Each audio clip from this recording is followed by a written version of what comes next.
KCC311 for weeks 9 and 10. One of our final graphics, you need to compare quantitative data across categories. Here I've got a basic example of what I'm talking about here in course documents. If I just look at salaries in Chicago, it's just one number. It's hard to say a whole lot. But if I compare, say, police to firemen, now I can make a comparison. I can say, hey, they peak at the same place. Okay, it's not like one's getting more than the other. This is a nice comparison. I can analyze a little better. You need to do the same thing.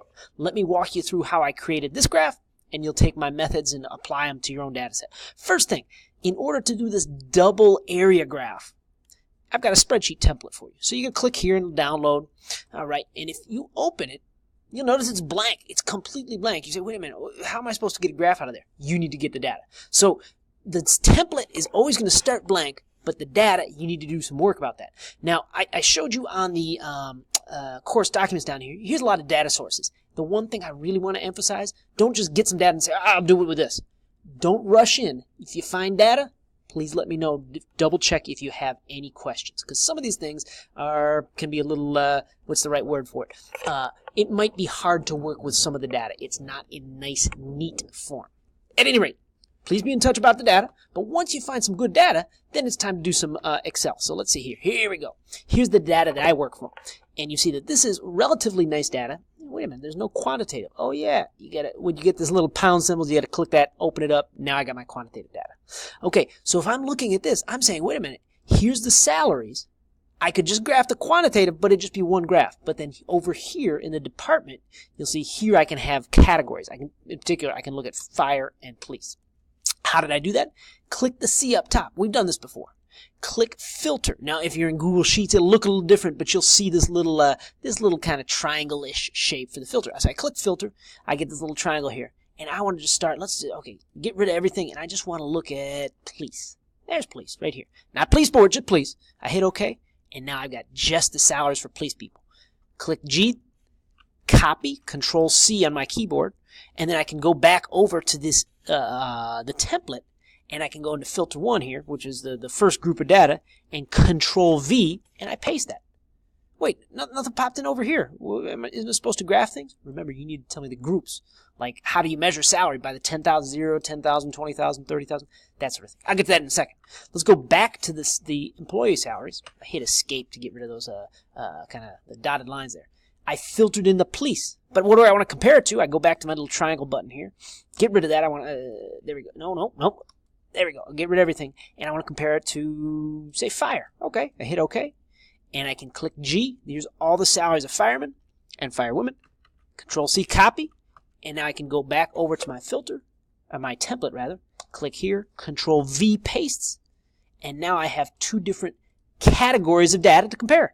Nothing's showing up here because I need to talk about the groups. 0. Let's go by 5,000 actually. 5,000, 10,000. I could keep typing, but that'd be a lot of work. So why don't I get the pattern to get started, highlight, copy it down, and then boom, just magically after doing the groups, get the data, get the groups, now I've got some numbers here. And I can graph that. Highlight everything here, go up to insert. Let's see, all these different types. I could do line. I was talking about area graphs. Oh dear. You know what? I know where the mistake came from. I'm going to start with just this data. Insert, area, 2D. There we go. And that looks similar to what I saw in Blackboard where you have these two graphs right here. So that's the general process of how you're going to work through this. You need to get your data, filter it, and paste it in 2 different times, add the groups, and then you'll have the data that you can graph. One last thing I want to mention. If you go to the salary here and you say, all right, let me filter, let me compare it to, say, animal control. So I get rid of everything here and just pick animal control. I hit OK. Now, if I click the animal control here, copy, and I go back to, there you go, paste, right there. Notice the animal control. I only have 83 salaries, actually a few less because there's a couple missing.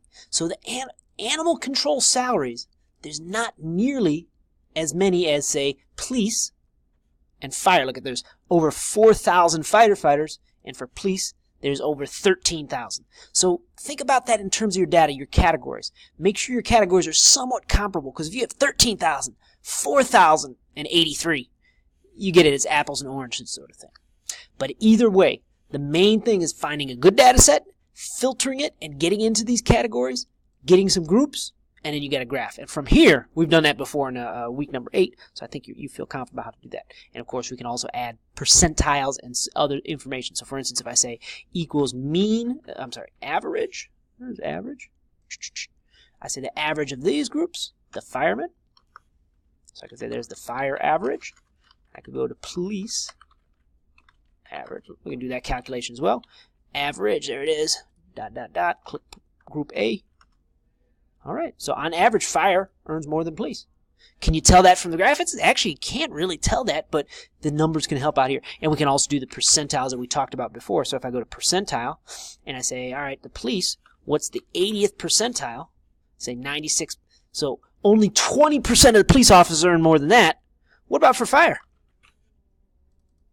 Here's my fire, 80 percentile.